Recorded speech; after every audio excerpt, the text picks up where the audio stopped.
Welcome to In Their 20s, a podcast for people in their 20s. Today, we had the privilege of speaking with Ev Williams, the entrepreneur and founder of companies like Blogger, Twitter, and Medium. It's clear that Ev has revolutionized the internet as we've come to know it. With Blogger, he made blogging easier for everyone. With Twitter, he helped people share ideas everywhere and anywhere. And with Medium, his latest venture, he has created a digital network of curious minds. Many people don't know this, but Ev grew up on a small farm in Clarks, Nebraska. So it really shows that the sky's the limit and nothing is impossible. So let's jump in with Ev to hear his best advice for people in their 20s. Thank you so much again for joining the In Their 20s podcast to talk about your professional journey. I want to start with your upbringing. I understand you grew up in Clarks, Nebraska on a farm, went to the University of Nebraska-Lincoln for a year and a half. Can you just talk to me about your upbringing and how this shaped who you are today? You bet.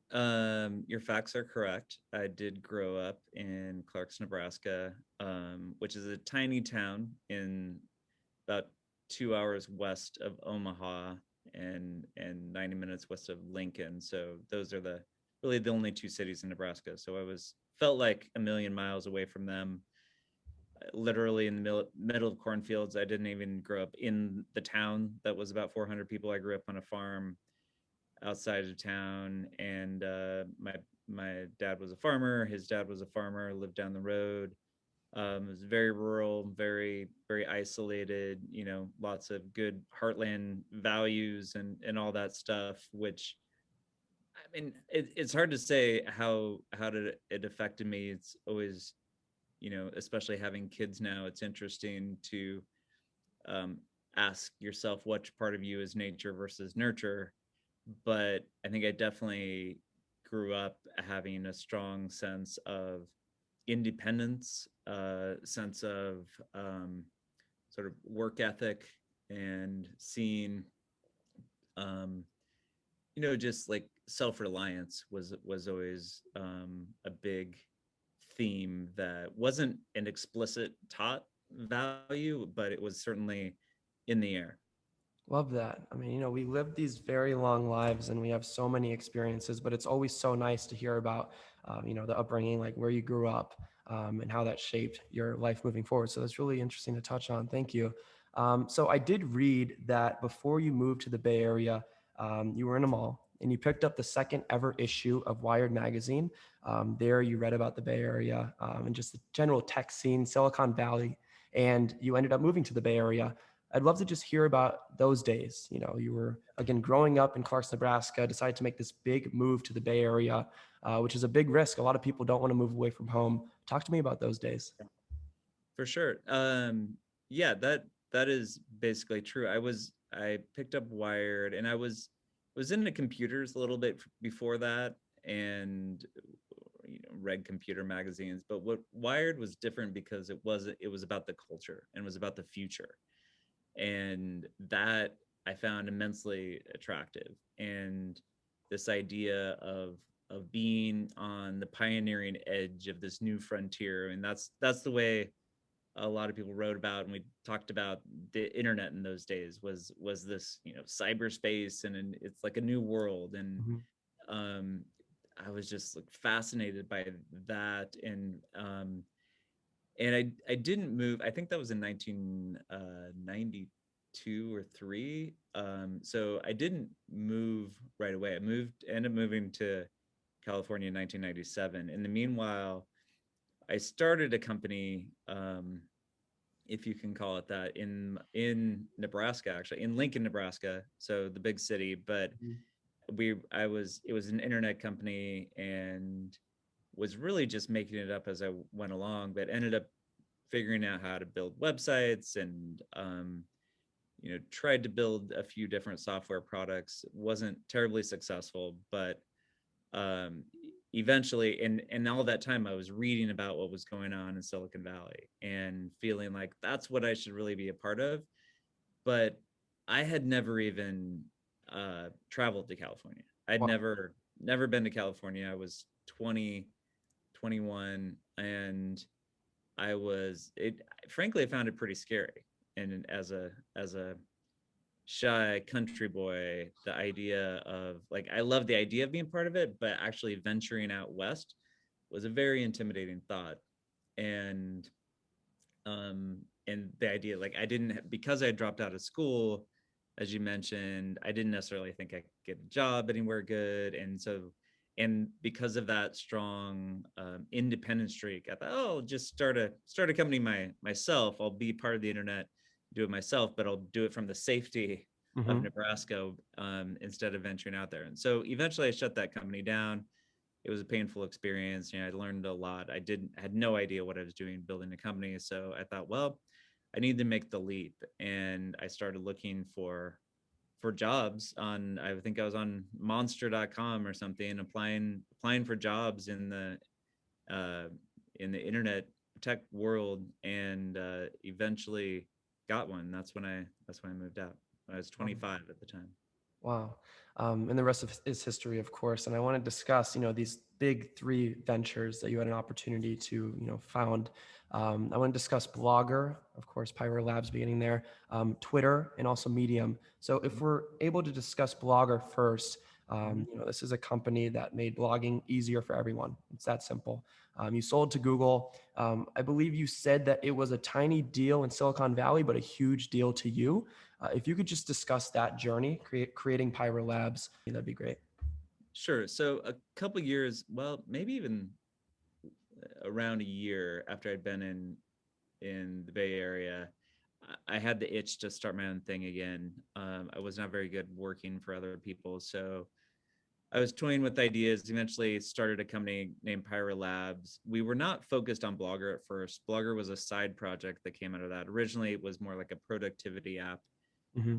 and blogs were very, very new, very emerging. This was around 1999, 2000, and we built Blogger um, as a side project, really, of that company. We were 3 or 4 people, and just as a thing to do. We didn't have high aspirations for Blogger itself, but it became, as many side projects do, it became the main thing. Mm-hmm. And we were lucky enough to raise some money. We raised $500,000, which was more money than I had ever seen. And now we had it in a bank account that I controlled. Wasn't mine technically, but it felt like I could do anything with $500,000, take over the world. And a few months, and we hired a few people. A few months later, the .com bust happened. We're unable to raise more money, and then what really went into a kind of a hard period, because I had to let my whole team go. It was just me, and really had to bootstrap for a couple more years, and then was lucky enough to build it back up to a small degree and sold it to Google in then 2003. And it was an amazing deal, much more amazing than I expected at the time, because Google was still a Mm-hmm. private company. This was a year and a half before their IPO, and uh, Blogger was really the first acquisition they even ever did. Wow. Google was, I think I was employee number 18 or 800 at Google. Wow. So to me, it seemed like a big company because I brought my 6-person company there, but obviously it was tiny by Google standards, and just a pretty magical time and place to be. Um, and stayed through the IPO in late 2004, and then ventured on. But was very, very lucky to get that opportunity. Learned a lot from just being around that company in that particular time. Before the sale to Google, you mentioned that you had to unfortunately let your team go at Blogger. That's clear uncertainty. There were probably moments where you felt failure throughout those times. I'd love to just talk about failure a little bit. How do you push through failure in your 20s? And of course, just fight through that and look for a better day tomorrow.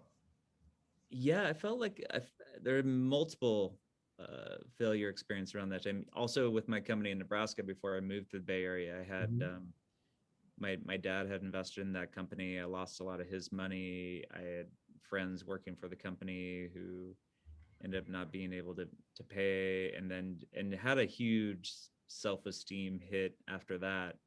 Even though in retrospect, I clearly there's no reason I should assume I knew what I was doing. Yeah. It was very hard to swallow that failure. And even though I knew I wanted to start another company, that's why I just wasn't ready for a while, and I wanted to get another job.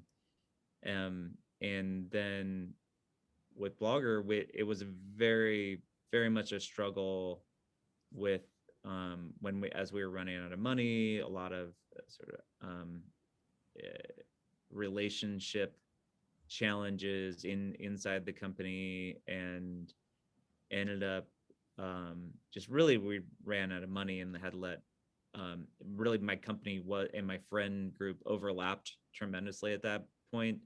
And I had a co-founder, and um, uh, and I told everybody that I couldn't pay them anymore, but I was still going to show up, and they're welcome to show up and keep working on it. Hmm.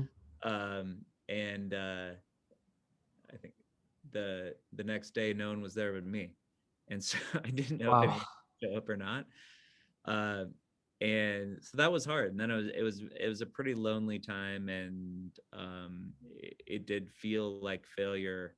Even though the company wasn't dead, it felt like I definitely failed to some degree at that point, and just really kept to myself, because like I said, like it impacted my work life and my social life a lot. And I just stayed heads down, and kind of worked through it.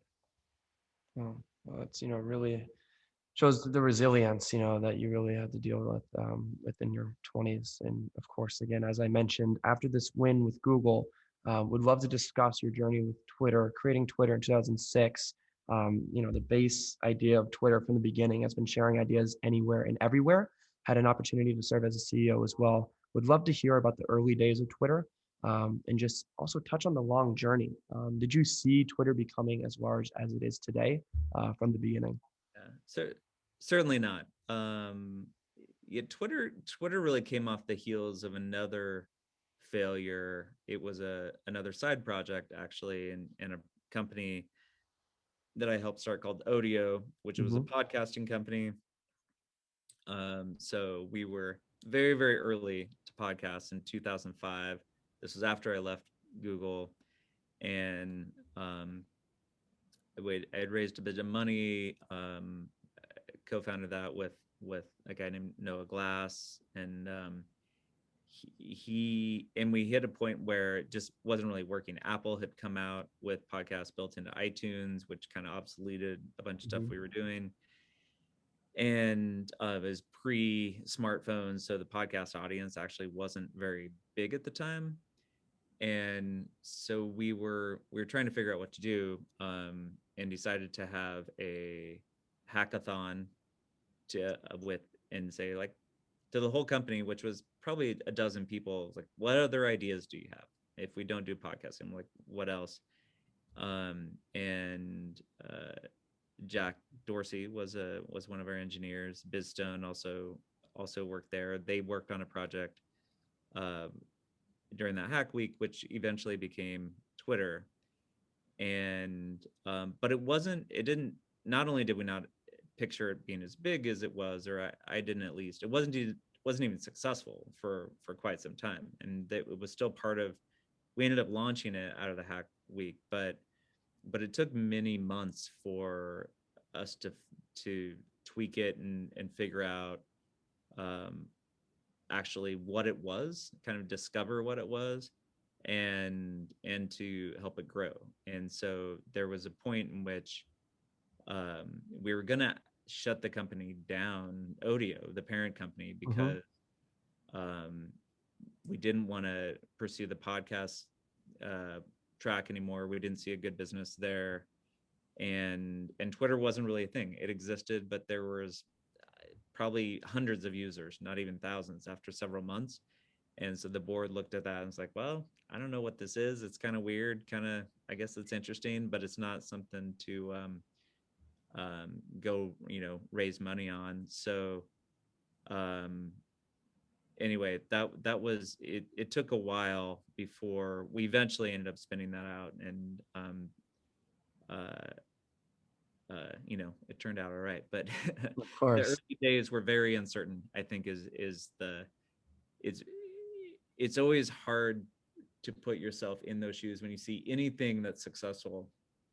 It seems like you must always it must have been clear when you discovered it and when you started it must have been clear. And in every example I've ever known, there's been uncertainty. I mean, there's a time when I was at Google, even during that short time I worked there in 2003, 2004, Google was, phenomenally successful, but very worried about Microsoft because Microsoft was going to build the web search into and the internet into the OS, and they own Internet Explorer, which is what everyone used to build the to surf the web. And so there was worry in Google that they could hurt them, and there was worry in Twitter in the beginning months and several times after that could we figure out how to make it grow, could we compete with Facebook.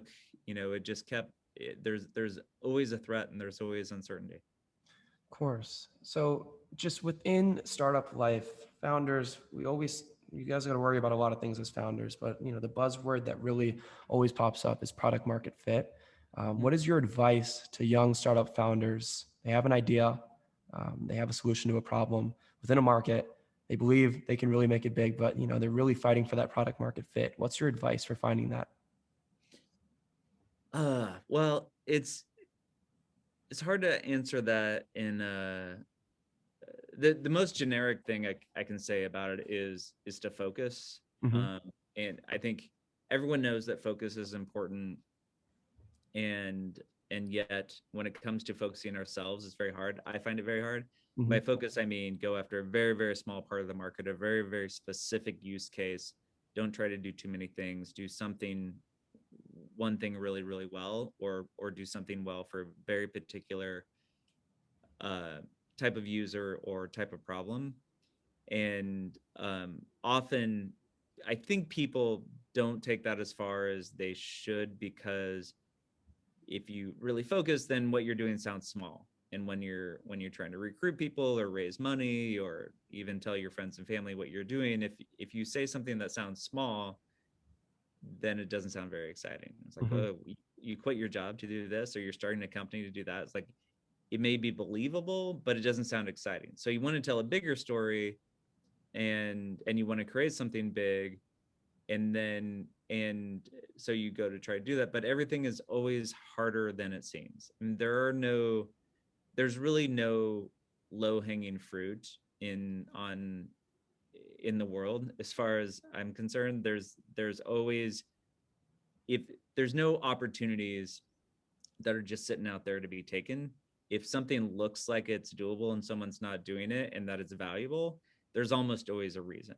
It doesn't mean that you can't capture that opportunity. It just means you're going to have to work way harder than you think to capture that opportunity. You're going to have to just iterate more. You're going to have to build something better. You're going to have to understand the customer in a way that you don't understand yet. And um, being prepared to do that and narrowing your focus at first so you can expand your focus later is really, really important. I think the number one failure mode is assuming something's easier than it is, and that's part of why you try to do too many things. Of course, focus is key. I think that is influential advice beyond entrepreneurship. I think anybody from any industry can really take that advice, just the importance of focus. So now, Ev, I would love to talk about Medium. Again, I just love defining the base ideas of these ventures. And for Medium, it's just a place for ideas. So, of course, knocked it out the park with Blogger, Twitter, and now moved on to create Medium, a company where you are currently the founder and CEO of a company that has just grown so much. And you're really just creating a strong platform for creators, publishers of all the sorts. Talk to us about the early days of Medium, and also I'd love to hear about what's next for the company. Sure. Well, so I think I was in a very different place when I created Medium. It was post Twitter. Mm-hmm. So my own advice, part of why I'm adamant about focus is because I don't follow my own advice very well. And it's always, every time you start a new venture, it's humbling because whether you've succeeded or failed before, but especially if you succeeded, it's very easy to think you can easily do it again and go bigger and go broader. And definitely wasn't extremely focused with Medium. We were focused on creating an easy place to write and publish on the internet. But our approach to that was to say we think there's something to create that is much more seamless as a reading and writing experience than what exists today. And so what we're going to do is we're going to create a platform that has this beautiful reading experience and a beautiful writing experience and serves both sides of this marketplace, which no one had really done for publishing on the internet. And there's blogging platforms, and Blogger was one, but it was very focused on just the creation side. Mhm. And people came to sites we hosted, but we didn't even really think of the reader of blogs as our user. And I realized that after Twitter that was um, a mistake, because the power of Twitter came from the network. It wasn't about letting people publish this small amount of text to the internet. It was about connecting them with people who wanted to see what they published, and creating those interaction modes, the replies, the retweets, the likes. That was what created the value, these network mechanisms. And then therefore that led to a network effect that both drove growth and um, monetization and defensibility as the business. And so the notion with Medium was very simple, which is that sort of networked publishing can apply to more substantive content just as it does to social media. So if you're publishing an article or a blog post or anything that requires a bit more form than a tweet and is not just for your friends on Facebook or wherever, then you could still create a network and publish into a network in order to get the distribution and monetization. So that was the core thesis. And something that didn't exist in 2012 when we started. And I think that thesis was correct. The reason I say it lacked focus was not that we should have started smaller, just that was a lot of stuff to build and make work. And anytime your business depends on creating a network effect or getting two sides of a marketplace to both come together, that's just very really hard. Like there's a lot to build, and there's a lot to do, and there's a lot of momentum to build. And so it took a while, but we've been at it for a while, and we added a subscription to the product a few years ago, and now we're Mhm. paying thousands of writers if they choose to get paid, and it's going really well. Love that. And it clearly shows, the amount of focus that has had to be put into this company, not just by you, but also your entire team Absolutely. to be building that fast. So that's really amazing. So, Ev, last question for you. I want to tie it all to the beginning. Of course, I mentioned at the beginning of our interview, and you spent some time at University of Nebraska-Lincoln for college. You were invited back to host a commencement address a few years ago. Had a chance to listen to the whole address. It was amazing. But during it, you mentioned focus on your growth, not your status. I'd love to just hear in your words what you meant by that statement and how that can really help people in their 20s. Oh yeah, absolutely. I think that's probably the most important message that I could have given myself in my 20s. And I think I did all right, but a lot of my entrepreneurial journey was driven by a need to prove myself. And even the point when I dropped out of college when I did, because I was very anxious to get out into the world and earn money, do something important. Hmm. And um, what was fueling me was, I think, and looking for external validation more than anything else. Um, in other words, looking for status. And if I was really going to get into my armchair psychologist role on myself, I would say, like, where I grew up, what the way you achieve status was by being really good at sports, particularly football, or to some extent having money. And I just didn't. I didn't thrive in that culture. I didn't have the attributes or the personality that really was appreciated in that culture, and always felt like a bit of an outsider. And so I think this idea that I could be independent and an entrepreneur and make money and be important was motivating for me, and why I got into entrepreneurship early on. And that was fuel. It was useful fuel. I worked very, very hard to try and be successful in my 20s. I mean, I worked incredibly hard, Mhm. but I think I would have I may have made more progress sooner if I was a little more focused on how I was getting better rather than what I was achieving. And the choices, I may have stayed in school longer. I think I would have been well served to work in other places before I tried to start a company, because I really didn't know anything. And I would have been well served to even seek out people who I could learn from, rather than try and do everything myself. I would have probably come to California earlier and try to get a job Mhm. somewhere where I could learn. I would have stayed at Google longer. Even after Blogger, I think I was in a hurry to go prove myself and start something new. And um, and whereas if I had stayed at Google longer and really learned from some of the brilliant people there, and focus on what developing my leadership skills a little bit more, and management skills at a big company like that, I would have been better later on. I would have like it would have been being more. It goes along with being more patient. So like you have plenty of time, and I see this with employees I've had in the past um in their 20s, who were very, very anxious to get a bigger title, to start managing people, to have the rewards and status that comes with moving up the hierarchy. And it's, as a leader, it's kind of it's never um I always prefer to see someone who's just really working hard and not considered that much, like what Mhm. their title is versus someone else, what their rank is.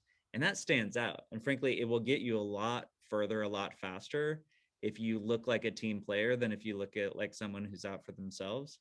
So that's just, I can emphasize that more. The people who I really see succeeding over the long term are those who are there to show up, to pitch in on the team, and to get better. Focus on growth, not status. I think that's super powerful. So thank you so much for sharing that. Ev, this was such an amazing interview. I really appreciate it.